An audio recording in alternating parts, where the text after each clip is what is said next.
त्याला विविध योनीत जन्म मिळतो. असं का? असं मग आता होऊनच जाऊ दे. हा सूर्य आणि हा जयद्रथ. धर्मपंडितांच्या हिणवण्यामुळे संत ज्ञानेश्वरांनी चराचरात वसलेल्या परमेश्वराचं अस्तित्व सिद्ध करण्यासाठी रेड्याच्या मस्तकावर आपला हात ठेवला. बोल माझ्या प्रिय मित्रा, बोल. वेद पठण आरंभ कर.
आता आम्ही काय तुला शुद्धीपत्र देणार?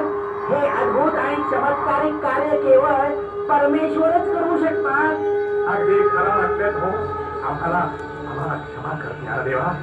आजपासून तुम्ही आम्हा सर्वांसाठी ईश्वर तुल्य आहात. ईश्वर तुल्य. अगदी अगदी आम्हाला क्षमा करा. क्षमा करा, क्षमा करा. बोला संत ज्ञानेश्वर महाराजांचा जय जयकार.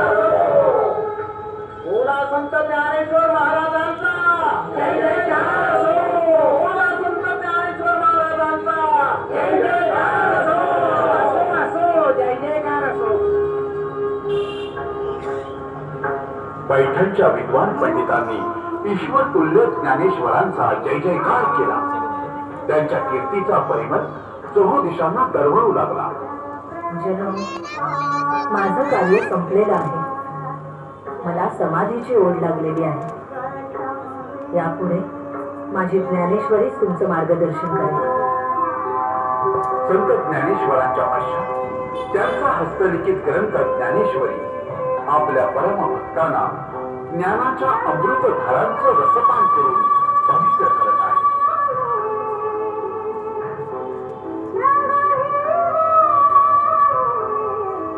व्यासकथित महाभारत